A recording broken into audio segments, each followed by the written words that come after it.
We're doing a lot of Mike Portnoy at the moment. We're going to do Sons of Apollo with 2020. 8 tracks for 58 minutes. The second studio album, this American supergroup released January this year, 2020, via Inside Out Music. It was produced by Mike Portnoy and Derek Sherinian. The lineup for this, if you don't know, consists of Jeff Scott Soto, Ron Bumblefoot, Billy Sheehan, Derek Sherinian, and Mike Portnoy, and about 4 singles were released off of this album as well. So what did you think of this one? For some reason, I had been avoiding Sons of Apollo. I thought it wasn't going to live up to the hype, to be honest with you, because supergroups in recent times, they haven't lived up. Yeah. And I was the most stupidest person in the world to think that this wouldn't live up to it after the caliber of musicianship that's on this album. The first album didn't grab me. I didn't hear it. This is the first time me hearing Sons of Apollo. I haven't seen a single. I'm not a video guy, I don't, unless it pops up on my screen and I'm there and I'll watch it. But I don't go and search for singles and stuff like that. I loved it. I fucking loved it. I thought it was great. I enjoyed it right to the end. And the funny thing was, it starts off, and every song is gearing up to that last song, because that is everything that they've all done collectively, or individually to make it a collective, sort of finish to the album. So for me, I just couldn't help getting an underlining tone of Deep Purple in some of the riff sort of feel. It was just, I kept hearing Deep Purple. I think the vocal was a bit too. The bluesier tone of the vocal. Yeah, it was something there. And I'm going, that's different. That's not Dream Theater. That's not whatever, But I just thought it didn't overplay. No one overplayed. Everybody played their role really well. And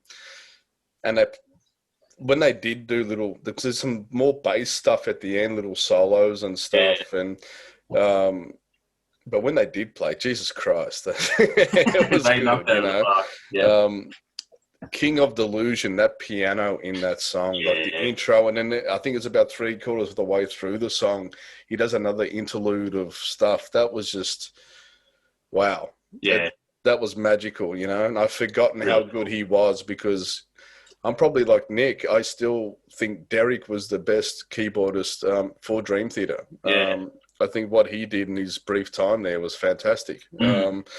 Underrated, I think. I think it gets overlooked now because it's been a while, but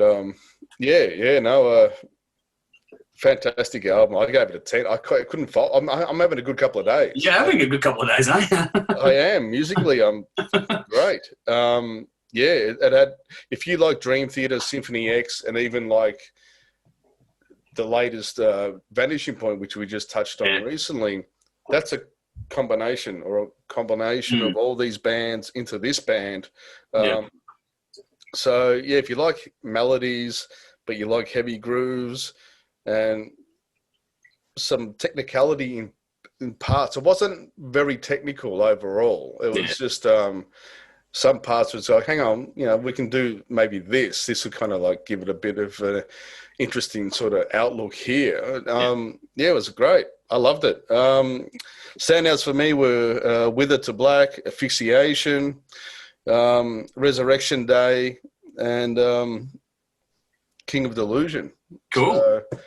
So, I that's on my list to buy. I'm fucking gonna get that. Loved it. Now I'm curious to hear the first one. Yeah. I know it didn't grab you, but just to see how they got to this one.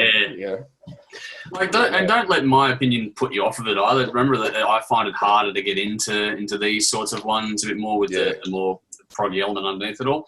But I think the difference between the first album and this one is that I think on this one you can tell that they've clicked. It's a band, not musicians working together. It's an actual band. There's a feel about it that's really organic on this one. Okay. And that really appealed to me. And that worked in really well with Jeff Scott Soto on the vocal, with the bluesier tone and the way he sings. It's not the clinical, precise, melodic metal style. He has that rasp, and it's just that. Yeah, it was a different vocal. It was you were expecting a cleaner. At least I was. Yeah.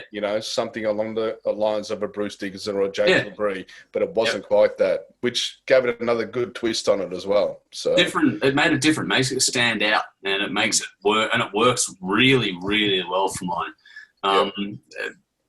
We've covered it off. It's melodic metal with some progressive elements, as you expect from the pedigree of the band.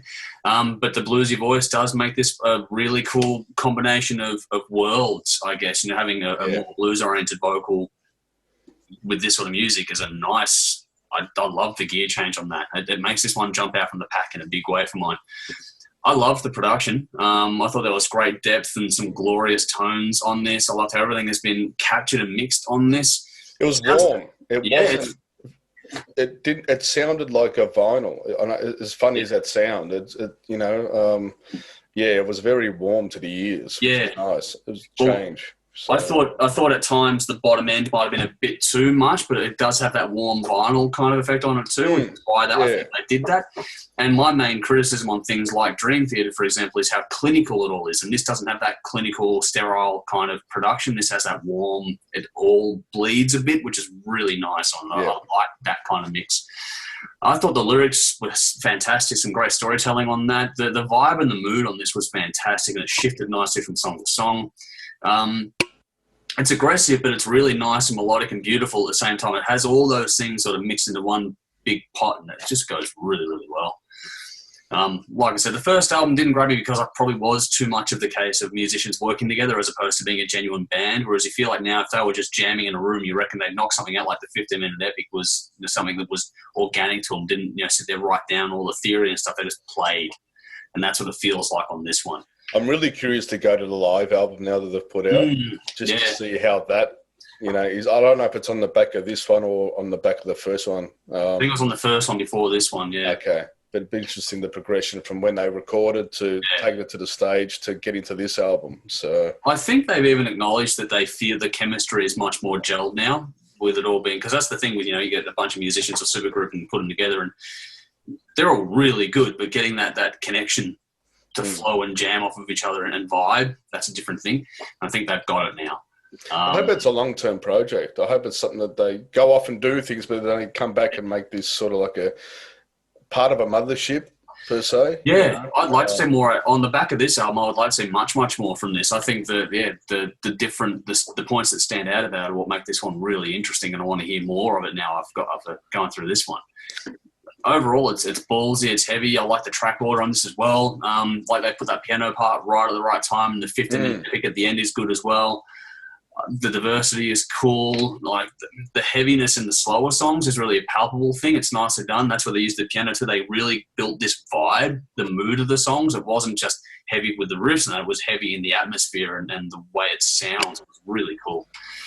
And I liked how, especially the last track, they given everyone that little bit of time to shine from drums. Yeah, everyone just gets to let loose now, We're not writing for the song. You just put all your shit in there together. Let's all do it together. So get your orgasm at the end of the thing, basically. So that's how it works. Yeah, like I said, it really feels like from the first song to the last song, that's where they're gearing towards, That's the payoff. Yeah, 100%. So, very good. What are you going to give it? I think I gave it an 8.5 out of 10, much like the Wicked Smile one. So that seems to be my benchmark at the moment. But I'm much more curious and open-minded about where this band is going next. I do want to see more because this is one of those ones where the more I listen to it, the more I liked it as well. So give me a few months and probably go up more toward a 10 direction as well. Yeah. But I picked, 8.5 out of 10 for me, and I picked Goodbye Divinity. I think that was the opener on this one. That's a great track. Hell of a way to open the record too. I picked Resurrection Day, the same as you, and also Fall to Ascend was a standout for mine as well. Okay. So out there in the comments, you know what to do. Give us your thoughts on this band and in particular this album as well. And if you haven't checked it out, do yourself a favour and do so very much.